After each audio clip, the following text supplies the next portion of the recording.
अब गीता अध्याय नंबर 4 के श्लोक नंबर 32 में तो स्पष्ट कर दिया कि उस सच्चिदानंद घन ब्रह्म ने अपने मुख कमल से जो ज्ञान दिया वो यथार्थ ज्ञान है, उसको तत्व ज्ञान कहते हैं। चौथे अध्याय के 34वें श्लोक में कहा कि उस तत्व ज्ञान को तू तत्वदर्शी संतों के पास जाकर समझ। जो परमात्मा आकर ज्ञान देता है वो मुझे ज्ञान नहीं। कौन कहता? गीता ज्ञानदाता श्री ब्रह्मा, श्री विष्णु, श्री शिव जी के पूज्य पिताजी। और उस ज्ञान को किसी तत्वदर्शी संत से पूछो तो इससे सिद्ध है कि वो वेद ज्ञान से भी भिन्न ज्ञान है और गीता के ज्ञान से भी वो भिन्न है। नहीं तो गीता जी में एक अध्याय और लिख देता हो कि ये है वो तत्व ज्ञान, 19वां अध्याय और बना देते। नहीं, उनको पता नहीं। तो उसको तत्वदर्शी संत ही बताते हैं। अब तत्वदर्शी संत की पहचान बताई है 15वें अध्याय के प्रथम मंत्र में श्रीमद् भगवत गीता में, कि जो संत इस उल्टे लटके हुए संसार रूपी वृक्ष के पत्तों से लेकर मूल तक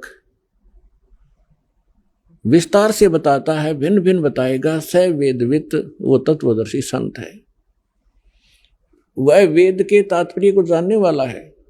तो परमेश्वर स्वयं आते हैं, जैसे अभी आपको बताया कि सच्चिदानंद घन ब्रह्म यानी पूर्ण परमात्मा अपने मुख कमल से ही यथार्थ ज्ञान बताते हैं। उन्होंने 600 वर्ष पहले यह ज्ञान कहा था कि अक्षर पुरुष एक पेड़ है। जैसे आपको बहुत बार पेड़ का चित्र दिखाया है, संसार रूपी वृक्ष का, जो जमीन से बाहर दिखाई देता उसको वृक्ष बोलते हैं, पेड़ बोलते हैं। तो परमात्मा ने स्वयं आकर इस संसार रूपी वृक्ष को के विषय में जानकारी दी थी, क्योंकि वो सृष्टि रचनहार है।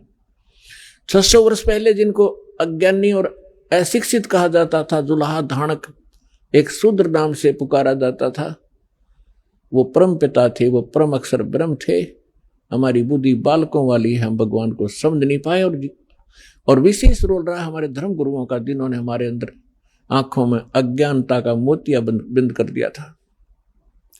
उस समय 600 वर्ष पहले परमात्मा कबीर जी ने कहा था कि अक्षर पुरुष एक पेड़ है, सरपुरुष वाकी डार, सरपुरुष कहो ज्योत निरंजन कहो, और तीनों देवा शाखा है, ये पात्र रूप संसार है। और मूल स्वयं है। वो मूल बताने के लिए इस दास की सेवा दी है कि वो मूल कौन है। गीता अध्याय नंबर 15 के श्लोक नंबर 16 और 17 में 3 पुरुष है, सरपुरुष, अक्षर पुरुष। और 17वें श्लोक में कहा कि उत्तम पुरुष तो अन्य परमात्मा इति उदाहरत है, यह लोकतरम आविश्य विवर्ती अवैश्वर है। वो परम अक्षर ब्रह्म है और वही तीनों लोकों में प्रवेश करके सबका धारण पोषण करता है। वो वास्तव में अविनाशी भगवान है। तो कहने का तात्पर्य यह है कि फिर तत्वदर्शी संत की पहचान क्या है?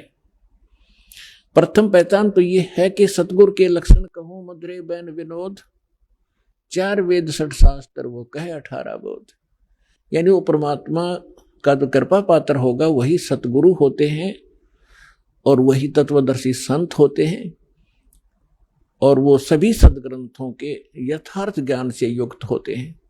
तो परमात्मा तो सारे सब कुछ जानकार हैं, सर्वज्ञ हैं, और फिर इस दास को वो ज्ञान युक्त बनाकर आप पुण्यात्माओं पर मेहर की परमेश्वर ने।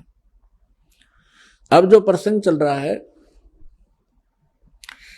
तो इन ऋषि महर्षियों ने वो तत्वदर्शी संत सतगुरु नहीं मिले, और इन्होंने स्वयं निष्कर्ष निकाल लिया कि ओम नाम का जाप सबसे उत्तम है और यही परम मंत्र है।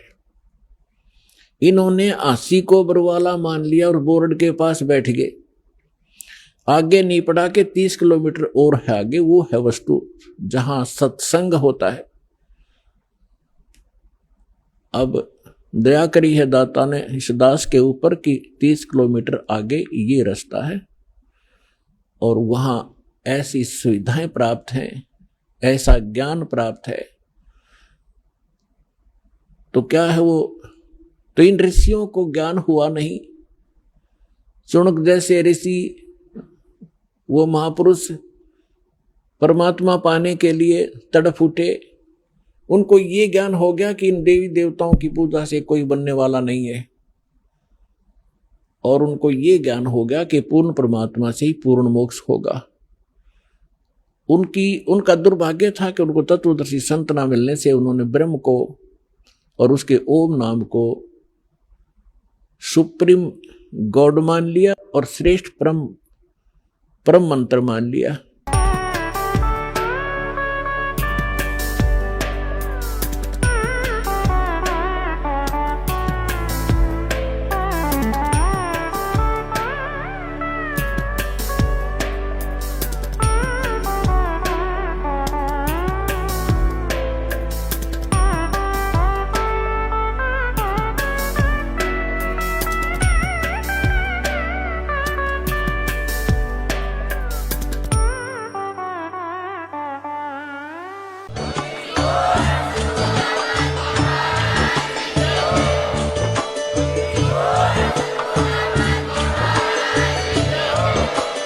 आप सुन रहे थे जगत गुरु तत्वदर्शी संत रामपाल जी महाराज जी के मंगल प्रवचन। अधिक जानकारी के लिए विजिट कीजिए हमारी वेबसाइट www.jagatgururampalji.org। संत रामपाल जी महाराज जी के शुभ आशीर्वाद से पूरे विश्व भर में 500 से भी ज्यादा नाम दीक्षा केंद्र हैं, जिन पर संत रामपाल जी महाराज जी द्वारा ऑनलाइन निशुल्क नाम दीक्षा दी जा रही है। अपने नजदीकी नाम दीक्षा केंद्र का पता करने के लिए संपर्क करें 8222880541।